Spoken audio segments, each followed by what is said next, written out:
A beautiful day out here in the arena with a cash out just getting started. Our teams approach its position. This is going to be hectic.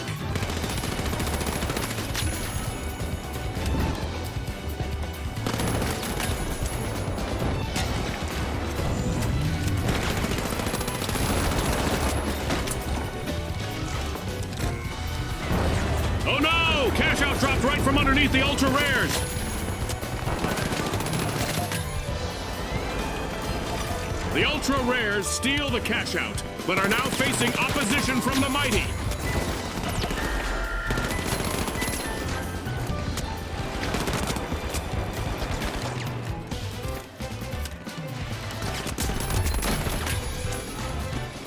The last member of the ultra rares just made a clutch play. Outstanding!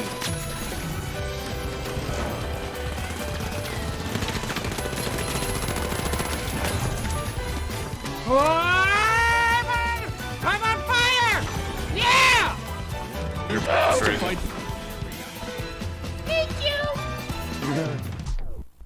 What you just saw was the average round of the finals, the newest live service PvP game that hit the market, as well as one of the best. This game is incredibly special, with no shooter out there being quite like it. From its unique gameplay loop that flips players between offense and defense, a revolutionary destruction system, a deep and expressive class system that prioritizes player identity, and some of the best renditions of live service features such as battle passes and paid cosmetics, this game has so much to offer. This video is going to be a sort of retrospective of Season 2, as it comes to an end, and a look at what Season 3 might be like. So get ready for me to shill this game to you for the next hour. This goober about to yap for nearly an hour about this game. As not only will I hopefully convince you of why this game is already really good, but how it has so much more room to grow in the coming years.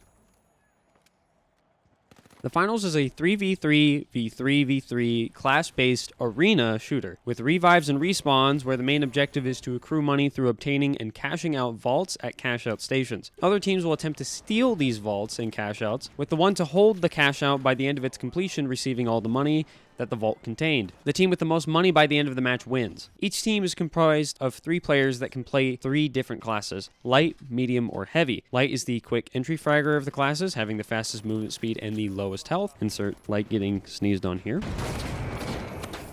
As well as the choice between 3 specializations used for movement and entry mainly. On the polar opposite end is the heavy. The heavy is the tankiest but slowest class in the game, featuring abilities for either creating cover or destroying it, as well as access to a lot of burst damage for some reason. Then there's the medium, which has the second highest health and movement speed in the game, which is a sort of all-arounder class featuring abilities for movement as well as team support. Each class, along with having access to 3 unique specializations, have access to a plethora of gadgets and weapons unique to those classes, which we will go more in depth on later. Teams use these gadgets to either steal or defend cash outs in an enthralling gameplay loop, where players need to be quick on their feet in both the long and short term, having to make decisions on where and how to attack. I'll go more in depth later on the cash out mode, but I cannot stress how addictive this game mode is, as it creates so many intense moments by taking the bomb diffuser formula found in many games like CS or Siege, tweaking it a tad to where the defusal just switches the owner of the bomb essentially, and ramping up the stakes immensely. Moments like these are common in the finals, which separates it from other shooters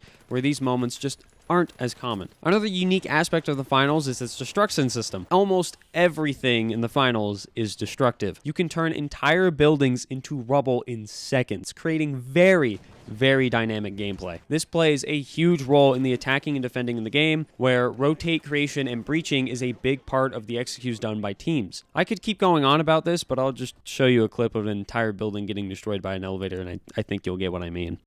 Maps also feature an on-the-map resource in the form of barrels. Not just like explosive barrels, but gas barrels, goo barrels, glitch barrels, all sorts of fun, unique on-the-map resources that require improvised thinking and can change the dynamics of a match within the moment as well. A contributor to this destruction is the event system, where during a match of modifiers put into effect that can range from low gravity to a meteor shower. There's also map modifiers, which will change a map in different ways, such as a desert variant of Vegas, which plays like a different map entirely, or the moving platform variant on Seoul, which adds a moving platform that floats around the map and can even hold cash outs on it. As you can probably tell, the game is very dynamic. No 2 rounds will ever really feel the same, and as the game continues to get updates, this will feel even more so. Whether it be a map variation, team comp, game mode, or loadout, no match will ever be the same, letting your creativity run wild as a player. There are 5 main modes in the finals: Cash Out, Quick Cash, Bank It, Power Shift, and Terminal Attack, or Counter-Strike 3. Cash Out is the main mode in the finals. I've already gone over the basics of the mode, so let's look a little bit deeper into how it works. The first 2 vaults in the match are worth 10k, with the next 2 being worth 15k, and the 2 after that being 20k. This means that even if you don't get the first cash out, it certainly isn't impossible to get the next one and win. You can be in 4th place the entire match, and if you get one good steal, you'll take the win at the very end. This makes the game very volatile, almost to a fault, which I'll get into later. There are a few other ways to make money as well, such as opening a vault or wiping a team, where you take their money upon their wipe. This system also leads to unique moments of decision making. For example, if your team is in the lead and you are at the last 2 minutes of a match, it can often be better to camp a vault and not even open it, as opposed to opening it and starting another cash out. This is because if you go and start another one, you're risking giving another team a chance to steal and potentially steal your place in the lead. And with teams by the end of matches usually opting a third party as well, it is usually in your best interest to not even start a cash out. Even if you fail to defend the vault, the enemy team needs to open that vault, which takes about 20 seconds, then start the cash out before the time runs out, which may not even be possible. This can also lead to situations where you intentionally don't shoot at enemy teams for the sake of potentially stealing a cash out they are going to start. Let's say you are in 3rd place, another team is about to start a cash out, and you have the opportunity to kill them, but there's only 15 seconds left in the match. If you were to shoot and kill the vault carrier, you're potentially forfeiting the opportunity to put the match into overtime and win. Whereas if you let the cash out start, the match goes into overtime and you have the opportunity to steal it and win. These are some of my favorite aspects of the finals. The level of sheer strategy and tactic that goes just into the macro game alone is massive. Cash Out is by far the best mode in the game, but let's take a look at some of the others. Quick Cash is similar to Cash Out, except for there's only 3 teams and 1 vault to play for. As you can imagine, there's a lot of third partying. This is mainly just supposed to be a more casual, more solo queue friendly mode, as respawn timers are shorter and there isn't a solo respawn limit like there is in Cash Out. Bank It is also similar to Cash Out, except for the vaults open much faster and now contain physical coins that you can pick up and hold. These coins will drop once you are killed. Your goal is to take these coins to a cash out station and cash them out before a team wipes you. This mode feels a lot more deathmatch heavy than the other ones and also features the fast respawns of Quick Cash, making it more casual. Then there's Power Shift. This is a payload style mode very similar to Push in Overwatch. It has a floating platform that moves towards the enemy goal along a path, breaching through buildings in the process. Now I'm going to be real with you for a moment. I hate this mode with a passion. For one, payload progress is not saved, so if a game is stalemating, the only part of the match that matters is the last minute, which is pretty frustrating. Contesting the point during overtime also just doesn't work half the time, which is really annoying. Along with that, the way this mode is designed, it encourages really frustrating playstyles that clearly weren't meant to be strong in the main game. This includes things like Flamethrower Heavy, or even worse, Light Sniper. This leads me to Skyway Stadium, which is an awful map for this mode. Unironically garbage.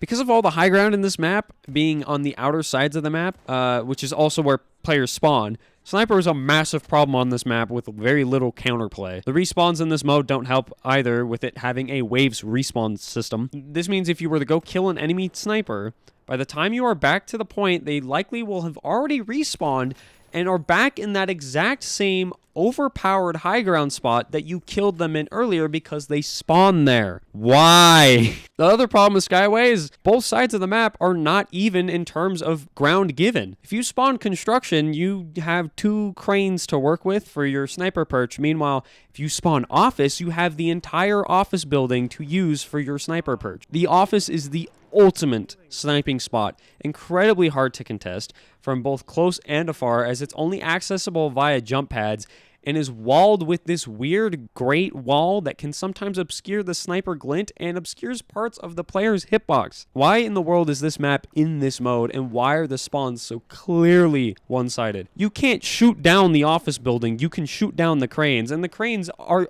obviously inferior to the office building. It's just bad. There's other problems with this map too, but this is the main issue that I hate playing Power Shift, and I specifically hate playing Skyway Stadium. on power shift. It is a miserable experience. This mode in general is just kind of obnoxious, with playing point being a massive risk without a coordinated team, as it's typically in low ground and is ripe for nade, rocket, and heavy slam spam, which gives it more depth in a sense, as you really have to think about how many people play the point and how you're going to be able to contest people in high ground. But in a mode with casual queue and no ranked, it's kind of hard to do those things properly, unfortunately. Terminal attack is a mode that was added in Season 2, flipping the gameplay to feel much more tactical and similar to a game like Counter-Strike. It features 2 sites and an encryption key in each match. There are teams of 5 and no respawns or revives. You can also not regenerate health, and the healing gun is straight up banned. This mode is pretty interesting with the destruction system, with you being able to set up unique executions and traps not found in other tactical shooters. Like, it's literally Counter-Strike with destruction and more movement tech. Like, imagine getting your teammates and pushing long with a jump pad in Dust 2, bro. That's what this game is. That's what this game is.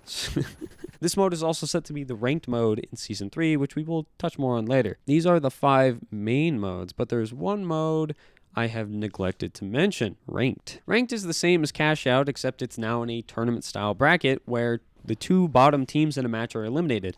This keeps going until there are 2 teams left, where they then play a 3v3, where the first team to get 2 successful Cash Outs wins. I was able to grind my way up to Diamond 3 solo queuing and mainly playing light, which was pretty dang tough. Hello. Gosh, dude. A sun-kissed day with great visibility in the Run, arena. DJ.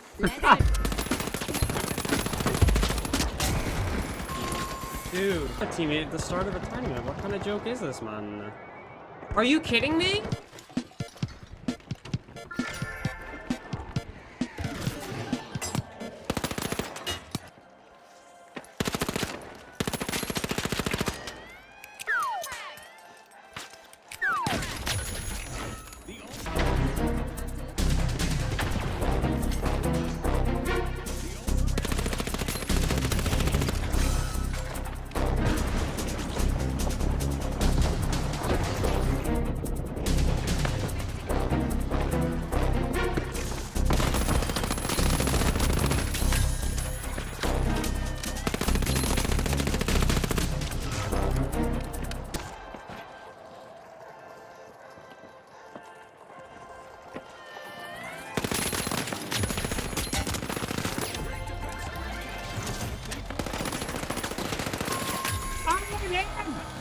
I'm me!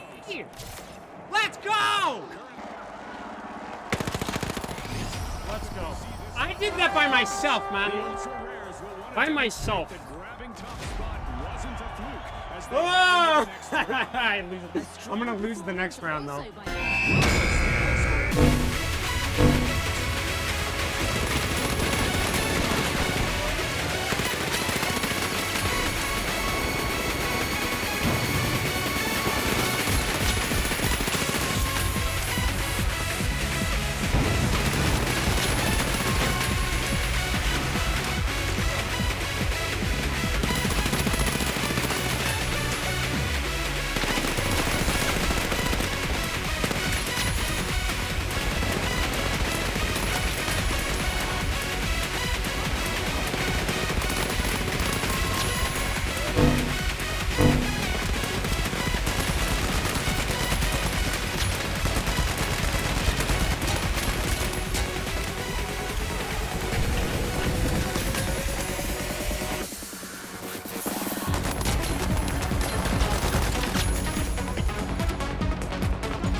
I am a...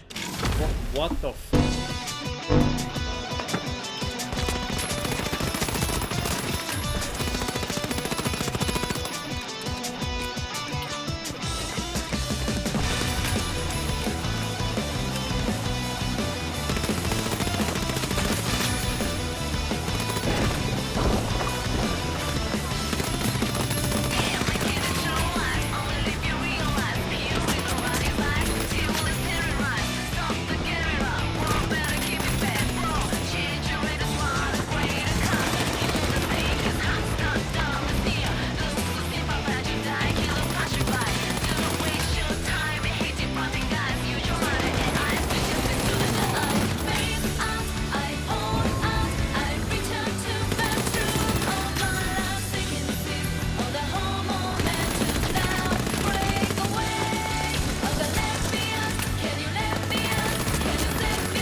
fucking stop hacking, dude. You're the why people quitting this game, bro. I'm not shooting, by the way. I'm just loaded. You make it so fucking obvious. Shut the fuck up. Bro, what?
Up. Bingo! Okay, I'm never touching ranked ever again. The finals features a fair amount of different weapons and gadgets for players to play and experiment with, unlike a typical shooter, where these can often feel pretty homogenous at times. The tools we have at your disposal often feel very different from each other, and what better way to explore these tools than with a tier list, Pogger! So here is my Season 2 tier list. We will start with weapons, and specifically, let's cover probably some of the most homogeneous weapons in the game. To start, the medium ARs. The AKM is a medium assault rifle, being one of the most balanced weapons in the game. Good damage, good range, average recoil, and is just overall a very reliable weapon. Solid A tier. Next is the FCAR, another medium assault rifle. The FCAR is different from the AKM by having a slightly better DPS. Very slight, by the way. It's literally a difference of one bullet. A shorter reload time, a smaller ammo capacity, and better damage range. The FCAR is supposed to be the more theoretically optimal pick, with the AKM being easier, more reliable option, but with the FCAR recoil being much worse and the damage difference between these two being literally the difference of one single bullet, the AKM is just better overall. Still A tier, but just below the AKM. Next is the FAMAS, the final medium AR, which is also probably the worst AR in the game. It has a 3-round burst and a 27-round mag. Its DPS in some cases is slightly better than the AKM, but with the weapon being a burst, it isn't likely you'll be maximizing this weapon's potential. It also has the longest reload of all 3 of the ARs, but does support the best damage range, which is nice. Definitely supposed to be a far range weapon, but its poor damage output doesn't justify using it, especially in a recoil-based game. C tier. Now let's cover the rest of the medium weapons, starting with the model shotgun. This is a shotgun sporting some of the best range out of all the shotguns in the game, while still hitting like a truck. This can be a near one-shot on the light class and still melts other classes. Only problem with it is the reload is frankly awful. Not just in terms of speed, but it's also very committal. It has a very small cancel window, so you will often end up reloading twice by accident while trying to shoot, and you'll end up dying, which is pretty annoying. Although this is a very strong weapon, its lack of range in comparison to weapons like the ARs leaves it lacking the versatility you might want it to have. Overall, pretty good. B tier. Next is the CL40 grenade launcher. This weapon on the surface just seems like an annoying noob tube, but does have a fair amount of depth to it. For one, it can be used for destroying structures, although it's not amazing at this. It can also be used to trigger things such as mines or barrels, adding to the damage potential it has. By itself, it can solo lights pretty effectively, but classes like mediums and heavies are a little harder to take out effectively, without some sort of team play or external explosive along with the launchers. B tier. Next is the revolver. This weapon has a lot of potential, having some of the best potential DPS in any weapon in the game, so long as you hit your headshots. But in practice, it just doesn't feel good. The weapon is hard to use and feels very inconsistent. I think a big part of this is the weapon's awful iron sights, which is a trait that isn't just unique to this weapon. But I also have reason to believe it may be bugged or something.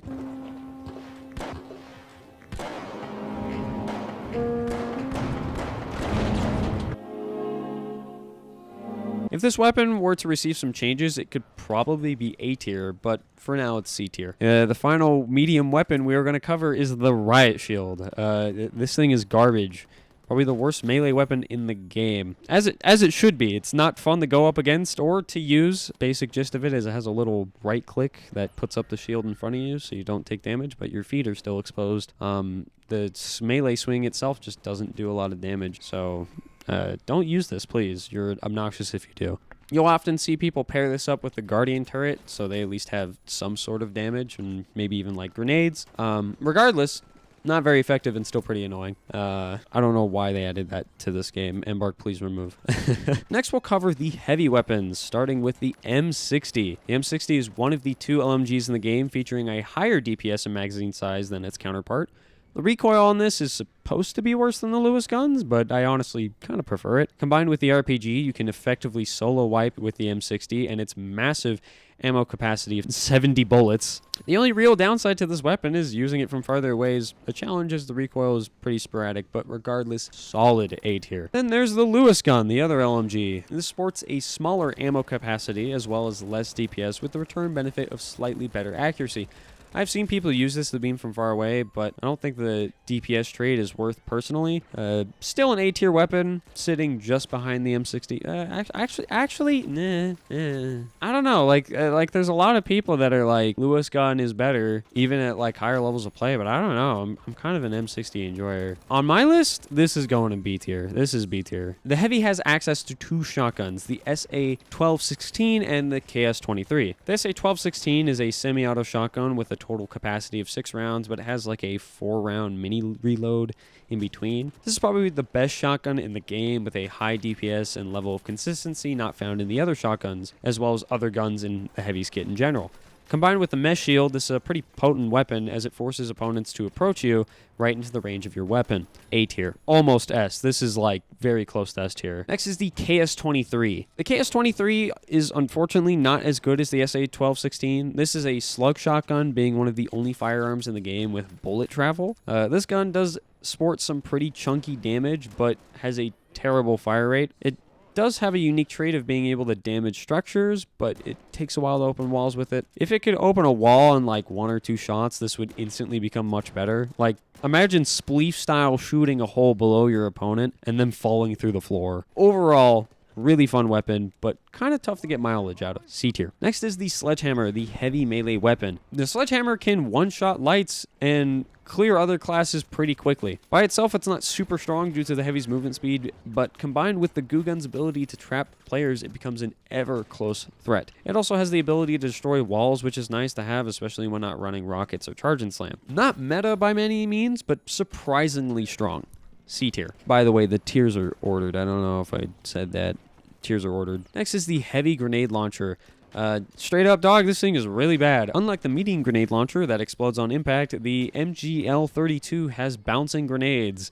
This makes it much harder to aim with. It also has a slower fire rate than the CL-40, with the only upside being its larger ammo capacity. This thing is just straight up not good. A fire rate buff would be nice. Probably move this thing up, but for now it's around D tier. Lastly is the flamethrower. This thing is really only good for power shift in my opinion, but outside of that it's not bad. Since it's on heavy, it's very easy to run away from the heavy using it and then shoot them from afar. Only reason it works on power shift is since everyone on the platform wants to stay on the point, they end up dying. The flamethrower is a flamethrower. It's able to hit multiple people at once, which is really nice and sports a pretty decent DPS. This is a definite scrub killer, C tier. Next we will cover the light weapons, starting with the XP54. This is without a doubt the best weapon in Season 2. And really the only weapon I would say is a true S tier as of Season 2. The F-Car used to sit in this spot, but it got taken down a peg. The XP has amazing DPS, amazing range, amazing accuracy.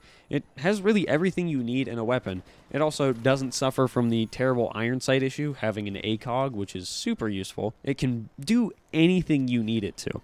S tier without a doubt. Next is the M11. M11 features a very high DPS and very high hipfire accuracy, making this a great close quarters weapon as you don't sacrifice your movement speed while using it, aiming down sights, slowing your movement speed. Where this weapon falters is in the longer range fights, as it has a pretty bad recoil pattern and terrible damage fall off. Overall a great weapon, but not super versatile. B tier. Next is the LH1, the light marksman rifle. This weapon is very solid, bolstering a good DPS and range. It can struggle up close, as it's not easy to hit fire with due to its slower single shot fire rate, but it's not impossible. If you can hit your shots with this weapon, this is a very solid contender to the XP, and I do believe as of Season 3, it got buffed and is, some people are saying it's better than the XP. If the iron sights were a little better, it might be S tier, but for now it's a solid A tier. Next up are the throwing knives, one of the more unique weapons in the Light's arsenal. It does feature bullet travel using a unique fire method of either 2 shorter range throws or a charged up farther one.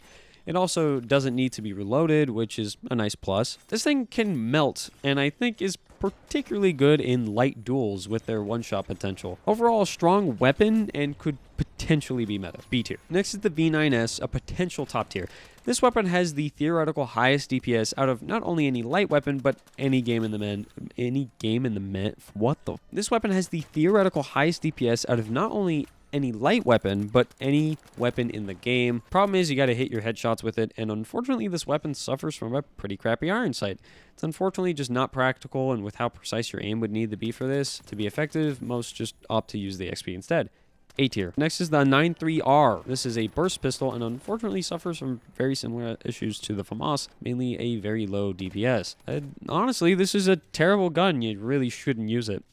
Like, it's not even like a fun little niche pick that can kind of be interesting, like the riot shield or the grenade launchers. It's just straight up bad. Honestly, D tier. I have it C tier on the script. Nah, it's D tier. Next is the SH-1900. This weapon used to be one of the best shotguns in the game, but after some nerfs, it probably sits above the slug. Does very good damage up close and can one-shot lights, but has a very limited ammo capacity and no range, making it very one-note in usage. This can be fun, but requires a lot of risk-taking, being on one of the lowest health classes in the game. But overall, a very solid weapon. B tier. Now let's cover the 2 light melee weapons, starting with the sword. The sword on the surface is pretty simple with a slashing primary fire and a lunge secondary fire, but it actually has a fair amount of tech to it, especially when paired with something like the dash. It even has a forbidden jutsu in the form of emote canceling, a banned, and I mean that quite literally, banned technique that brings the sword DPS to ridiculous speeds. Overall, a niche and tougher weapon than main, as it's only able to be used in melee range, but it's definitely not weak. B tier. The other melee weapon is the dagger, which is unfortunately much worse than the sword.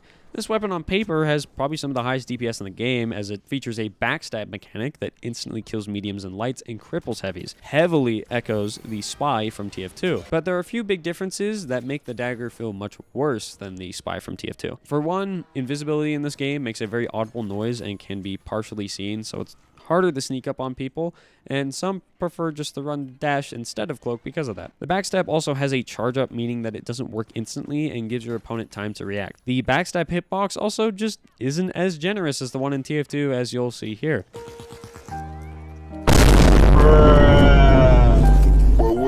I think the devs are afraid of this being good, so it will likely remain this way for a while. Tempted to put it in E tier, but it's a D tier. It's a D tier.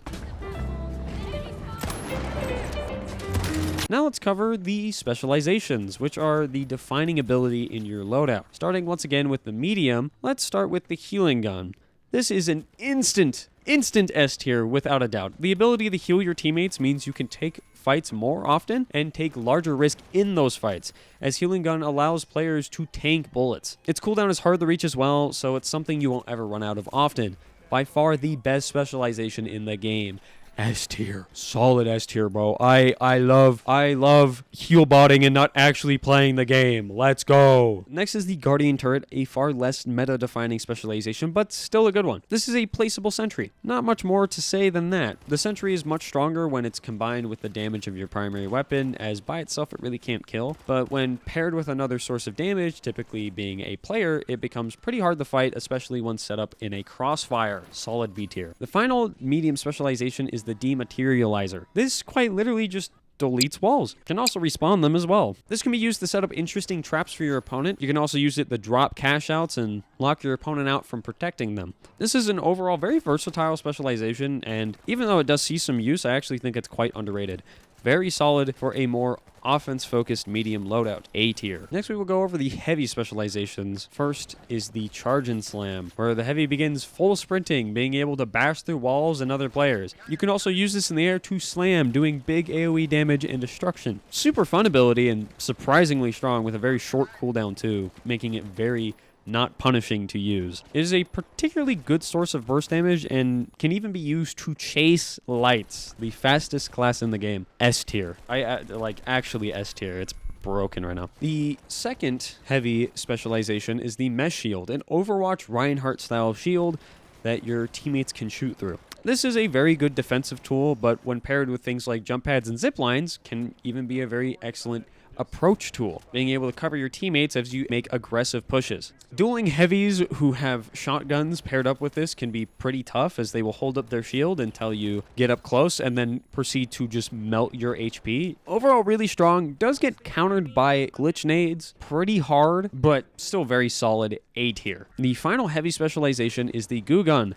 The glue gun can be used to barricade a site and goo up breached walls, but more importantly and effectively can be used to trap players in place. This paired up with Sledgehammer is particularly strong. Another niche use for it is spending APS turrets, which is pretty funny. Goo has a lot of unique, versatile uses and is honestly pretty underrated in my opinion. I think if you had some goo mains out there really explore this weapon, it could potentially be meta depending on map or things like that. But as of right now, not meta by any means, but a fun niche pick for specific strats, C tier. The last set of specializations to look at is the light specialization, starting with invisibility. Invisibility is the meta light specialization, allowing the player to go nearly fully invisible. This is both a great tool for approaching enemies, but also getting away from fights when things get bad. The invisibility is much better when still, as it makes sound and is slightly more visible when you move. Being still allows you to set up off angles on passing opponents who have no idea you're there. Overall, probably sits in A tier. Next is the grapple hook, which lets you LARP as Spider-Man. For all those brokies that can't afford the Spider-Man game, this is a good alternative. The grapple hook allows you to fling yourself by swinging from objects you've latched to, being an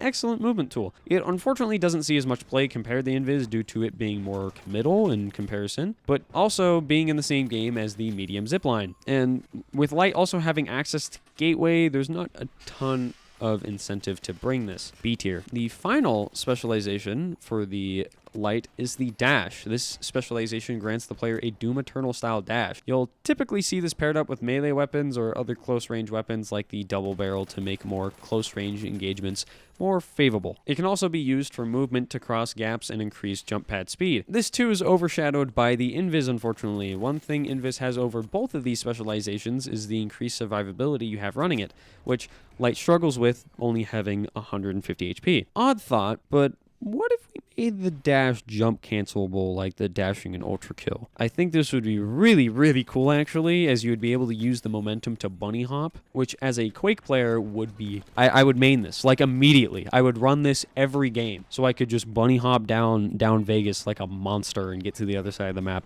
instantaneous. Please Embark, make dash jump cancelable, and my life is yours. Now let's quickly cover the gadgets in the game, which you can have up to 3 of. Let's first cover the more universal ones, starting with grenades and mines. The standard nade is it's a grenade. I don't know what else to tell you, bro. The power nade is just a Molotov, decent for dealing with shields and goo walls. The gas grenade releases a giant cloud that does damage over time. It's a form of area denial that's better than the pyro, but has less unique use cases. It also gets countered by pyro, which kind of sucks. Then there's glitch nades, which are exclusive to light. These will create an EMP blast that disables an opponent's specializations and gadgets for 5 seconds, as well as destroy shields. This can be really strong, but I feel it should be stronger. 5 seconds is just straight up not enough time to get mileage out of that. Then there are the mine variants of all these as well. There's a gas mine, pyro mine, explosive mine, and glitch mine. These do the same things, but their effects are triggered when somebody walks on them or shoots them. Next, we will cover flashbangs.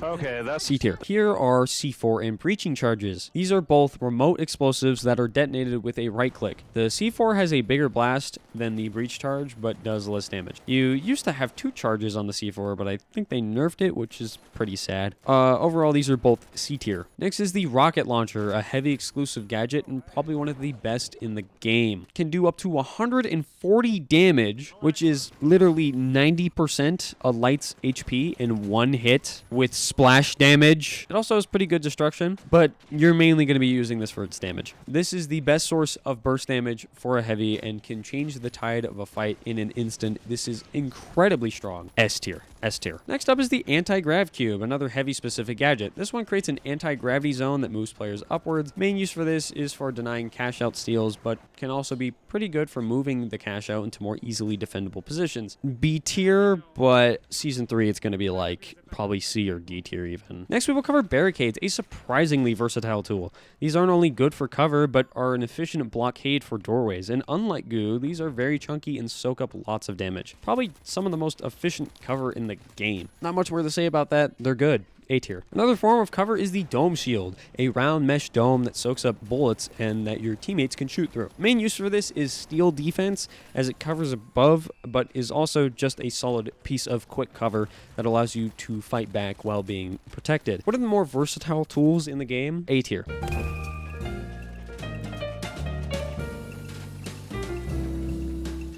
Next, we'll go over the medium-specific gadgets, starting with the defibrillator. Normally, to res a teammate, you have to grab and hold their idol and idly interact with it for a very lengthy period of time. The defib, on the other hand, after charge, will res your teammate for a while you are completely actionable. The caveat is that they will res with only about half of their full HP.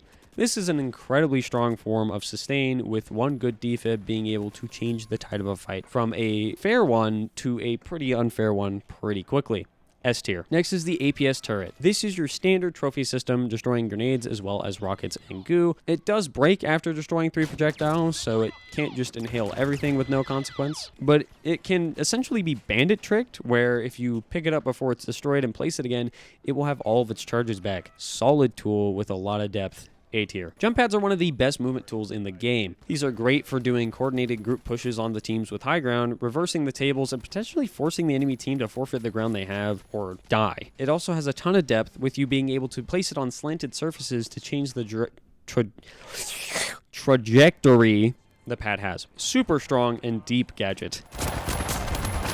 S tier. Next are zip lines, another strong movement tool. These are also good for coordinated team pushes, and although they have a touch more counterplay to them with how you can break the zip line before your opponent reaches you, they're still pretty strong. When placed properly, you can jump off zip lines and gain momentum boost from them, giving you enough speed to b-hop with. Zip lines have one edge over jump pads, and that's how they are typically better at covering horizontal distance than the jump pads. These are just nearly as strong as jump pads, but with that added touch of counterplay and less explosive movement, they're A tier. Next is the data reshaper, one of the newest medium gadgets, and also probably one of the worst. What this does is reshape props, whether they be plants, chairs, or pipes, into different types of barrels. What they change into depends on the item you are changing, so a red pipe will always give you a green one. They can also be a form of denial, being able to change enemy turrets into props, as well as barricades and other enemy utility. Despite that, these suck. For one, barrels can be found all over the map, so you don't really need to use your data reshaper to get one very often. And in the situations where you would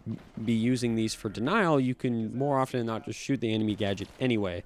So there's not a ton of use there either. Overall, not super strong. I would say if you wanted to buff this, make it so you can select what you change pipes into with the secondary fire. There are situations where I'm trying to destroy a structure, but I can't find a red pipe for the life of me. but I can find like a billion smokes. So being able to select the barrel instead of having to be stuck with either a barrel I don't want or another barrel I don't want would be much better. D tier. Lastly, we will cover the light exclusive gadgets, starting with the smoke grenades. You know what these do. I don't need to explain that to you. I do think these could have potential uses, but require some more coordination, and outside of these more niche scenarios aren't that strong. They are getting buff in Season 3 though, but in Season 2, they are D tier, in my humble opinion.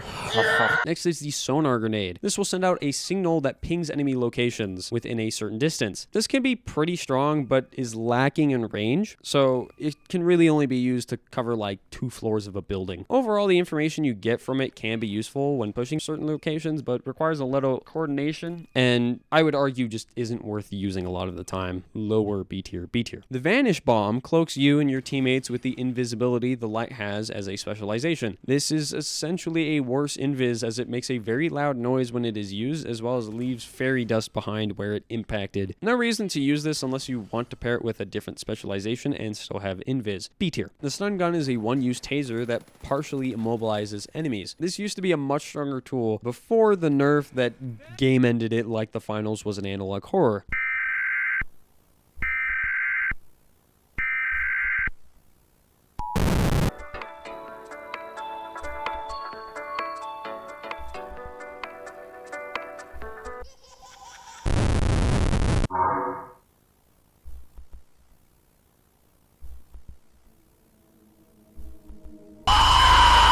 The stun used to immobilize much more, with it disabling crouching and ADSing, and most importantly, used to disable the opponent's ability to use their gadgets and specializations. This was incredibly useful for denying RPG one-taps, defibs, and much more. Now the only remnant of this is its ability to deny cash outs, but other than that, this thing is a mere crutch for bad players who can't aim. This thing is honestly E tier. Next is the tracking dart. This thing is also garbage. When you hit your opponent with it, it applies a live ping to them that gives you wall hacks on them for a period of time. This, frankly, isn't very useful, as you have to already be able to see your opponent as you apply the wall hacks. At most, this can delay enemy pushes, but that's really about it. You can also kill people with it if you want to be disrespectful. It does like less than like 5 damage, I think. It's bad. This is the gateway, which is probably the best light gadget in the game, or at least for Season 2. This creates a portal with an entrance and exit that both players and objects can enter. This means you can throw grenades, rockets, and barrels through it. This is mainly used for starting cash outs quickly or defending them whilst far away. Really strong tool, however, I have one problem with it. If I throw a barrel through it and I have a breach charge on it, the charge doesn't go through with the barrel. It falls off. This is just super lame, especially considering you can destroy gateways with glitch nades anyway. Let's say hypothetically a team isn't running glitch nades or any form of glitch denial. You can still very easily react to a barrel falling out of a portal and throw it out a window in time, as the charge time or the activation time for a C4 is reset after you throw it. So barrel comes through, charge is not active yet. You see it, you pick it up, you throw it away, and then the charge goes off. You might take damage potentially, but I think it's really dumb that the charge doesn't go through. I would love to be able to do this. It would be a really fun strat. I don't even think it'd be really that strong. I just think it'd be like goofy, silly fun. So please, Embark. Just let this one little remnant of the nuke era come back. Just a tad, please, please. The last gadget is the thermal vision. This changes your vision to highlight players white, making them easier to see. The main use for this is seeing invisible players, as it will reveal them regardless of if they're invisible or not, making them very easy to see. But outside of that, it doesn't have a ton of usage. C tier. Alright, so as you can see, this game has a whole lot of tools and fun things at your disposal, and there's more coming every single season. What this tier list should illustrate is that there is a ton of variety on how you can play this game, even for just a single class. Anything in C tier above, to me, is viable for ranked play. And even then, some of the weaker gadgets in the game, combined with certain other gadgets or team strats, can be viable. Overall, I'd say this game is pretty balanced. I do think Light Season 2 is just kind of bad, which I'll get into in a moment, but overall it was pretty good. But let's touch a little bit more on that balancing. Now, originally, this section was going to be dedicated to the Season 2's meta and overall balance, but with Season 3 out by the time this video comes out, there's really no need for me to go in depth. But put simply, Light was far too weak, lacking good denial and being out DPS'd by Heavy, and heavy being far too strong overall as well. But one other problem I've had with this season is the cash out game mode. That is simply because this mode encourages third partying a lot and really doesn't reward players for playing well as much as it should. If a team is to start a cash out significantly earlier than another, there is more incentive to attack them, as if you win, you get the entire cash out as well as a huge timing advantage, with you being able to potentially attack the other active cash out. Because of this, teams will often attack the earlier cash out, meaning that you can be the first to start a cash out, fight a team, win, then die to another team who steals your cash out right before it's finished, which just doesn't feel good and rewards other players for doing an objectively easier and less skill-based thing. And the team who third parties has a lot more incentive to go and attack the late cash out than start the new vault, as they can just go take the cash out, then get the vault after the cash out for it has already started, perpetuating this awful third-party loop that never ends and has every team fighting the same cash out for getting vaults or doubling cash outs instead of playing them separately. This leads to games where objectively worse teams win, which are absolutely no fun and discourages players like crazy. This is compounded by increasing cash out values, where even at the end of the match, one cash out can decide the entire match for every team. Third partying feels particularly bad when playing with bad teammates who go off alone and don't contribute to the match as much, as you may have to put in all the work to start a vault, win the fight there, start the cash out, defend it as long as you can, only for you to lose it anyway. This all or nothing mentality of the finals game design is pretty extreme and can make the game almost feel like gambling rather than skill-based interactions. The solution to this would be have cash outs give money periodically over time, so the progress you make with a cash out is money earned and won't just be lost to two teams who pushed you last second. This also solves the problem of teams third partying, as there's less incentive to go third party a cash out that's already in progress, as there's good chance you will get less money in return, as you have to fight multiple teams at once and the money is slowly being lost, meaning that's more time spent and more money lost. Particularly, I think the money gained should be exponential, where the first 25% of a cash out is worth 1.25k, but the 50% mark would be worth 2.5k, and the 75% mark being worth 5k, with the 100% being the total 10k. This would incentivize teams to stay for the duration of their cash out and keep players fighting to steal a cash out till it's over, while all at the same time making third partying less rewarding, but still a semi-viable option, and the game more fun. Overall, this is a pretty small issue and really only applies at some of the higher levels of play. I do think it definitely had its mark on Season 2, which is why in Season 3 they're getting rid of the ranked cash out mode and instead putting terminal attack in, which I know is a controversial thing to do, but I understand why, and it's because they want to eventually make changes like these, like the ones I suggested,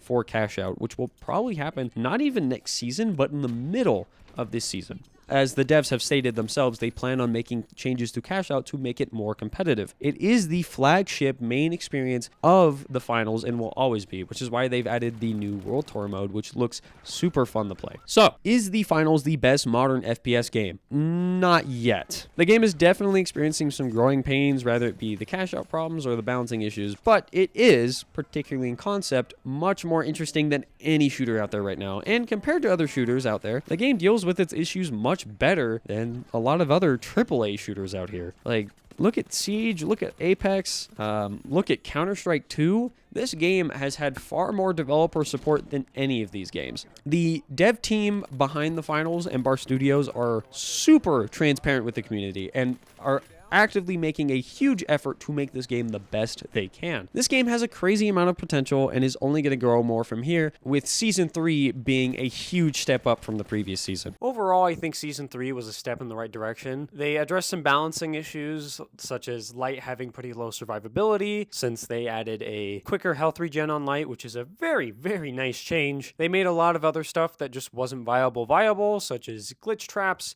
and motion sensors being a lot more viable because they got reworked entirely and just feel a lot better to use, and a slew of weapon buffs, which I also think were pretty good. Except for the LH1, that was too much, but they nerfed it recently, so it's good again. Although I do think this is a step in the right direction, I also think that it doesn't fully address the balancing issues that the game sees at top level play. Like, it's gotten to the point where tournaments have banned double heavy. Like, it's clear that heavy is way too strong, and there's not a lot of incentive to bring a heavy over a light. You want denial? The heavy can do it. You want burst damage and DPS, the heavy can do it. Heavy just brings more utility to a team, and since you can always have a medium on your team to cover for the movement struggles that a heavy has, you can cover every weakness that a team has with 2 heavies and a medium. Whereas a light doesn't bring enough to the table in terms of denial and damage to really be worth running over a heavy at the moment. At least in tournament level play. This doesn't apply to freaking little Timmy and his friends queuing up in quick cash. Like, I think the Winch Claw is also a great example of this. Like, the Winch Claw is good at pretty much everything and has no downsides at all, as well as very little counterplay, which echoes the stun gun that the light used to have, but times 10. I also think that the nerfs that the heavy received this season were pretty bad. I don't know why, out of all things to nerf on the heavy, you nerf the LMGs. The most skill-based part of the class is the part that got nerfed. Why? Why not nerf RPG? Why not nerf Charge and Slam?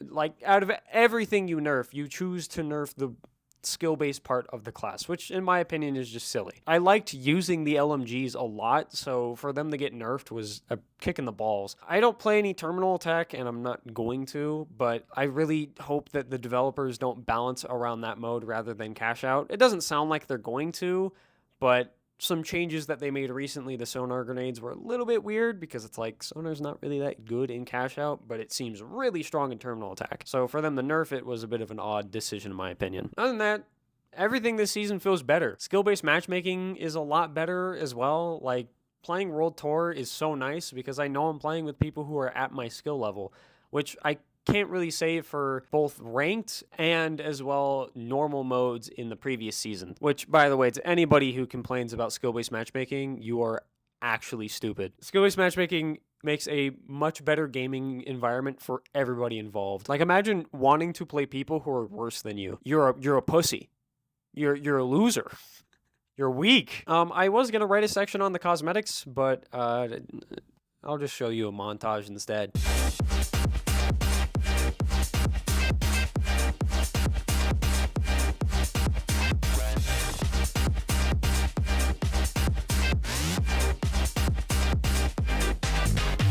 They're all reasonably priced, and they look infinitely better than anything that any other game has cooked up recently. Like, look at the anime skins for Fortnite, dude.